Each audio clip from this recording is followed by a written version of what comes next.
Bonjour à tous, je suis le Chapelier Fou, bienvenue dans les chroniques du Chapelier. Aujourd'hui on va parler de La Grande Muraille, un film de Zhang Yimou.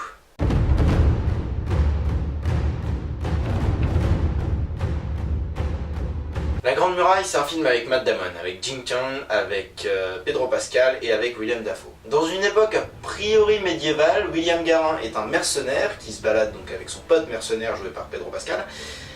Et en gros, il se retrouve à la Grande Muraille de Chine pour une affaire que vous verrez dans le film, et il se retrouve à affronter aux côtés de l'armée qui siège dans la Grande Muraille de Chine des espèces de schmuck reptiles verts qu'on sait pas trop ce que c'est mais qui ont l'air bien décidés à casser de l'humain. C'est un gros blockbuster, c'est pas ultra poussé intellectuellement parlant, mais franchement c'est pas mal. En gros l'histoire c'est, il y a des grosses bestioles, elles veulent défoncer l'humanité, faut défoncer les grosses bestioles. Et ça marche bien, c'est plutôt pas mal. Déjà le premier truc qui vient en tête c'est putain ça claque. Visuellement parlant, ce film pète la classe. Je pense au design des bestioles qui est vraiment bien pensé, je pense aux paysages qui sont juste très beaux, et je pense aux costumes qui sont magnifiques. De ce côté-là, rien à redire. Il y a eu du boulot derrière, et ça se sent à l'écran. Il y a même une petite séquence en animation style encre de Chine, que je m'attendais pas du tout à voir, et qui est vraiment très bien maîtrisée, même si c'est un peu court. Sinon, il y a aussi les combats et les batailles, qui sont vraiment très cool aussi, parce que c'est bien chorégraphié et c'est très bien filmé déjà, mais pas que. En fait, il y a 2-3 idées sympas et surtout bien originales sur la conception des combats.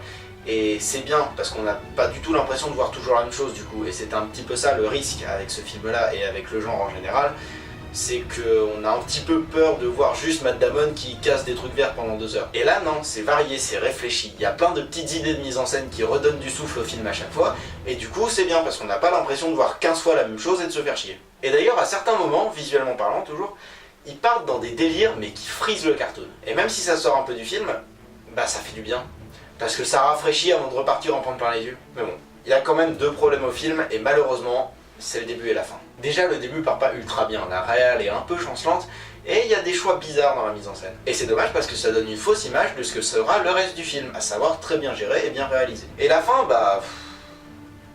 ça fait un peu bidon. Je vous spoilerai pas, je vous spoilerai rien, mais c'est un peu trop facile. Mais bon voilà, ça empêche pas le film d'être prenant, putain de beau et assez amusant. C'est un bon blockbuster qui fait bien son taf et je vous le recommande. C'est la fin de cette chronique, si elle vous a plu n'hésitez pas à mettre un pouce bleu, si elle vous a pas plu n'hésitez pas à mettre un pouce rouge.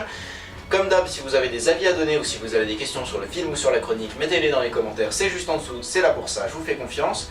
N'hésitez pas non plus à vous abonner, ça me ferait super plaisir, et bien sûr à aller voir les autres vidéos de la chaîne si vous êtes intéressé par le cinéma. Je vous propose également de partager la vidéo, parce que c'est ça qui nous donne de la visibilité et c'est ce qui fait vivre la chaîne, donc je le répéterai jamais assez, partagez en masse. Et je vous propose également, si vous avez 2 minutes, d'aller voir la page Facebook liée à la chaîne, donc le lien sera dans la description, je vais le mettre, et voilà, moi je vous dis à la prochaine tout le monde, ciao.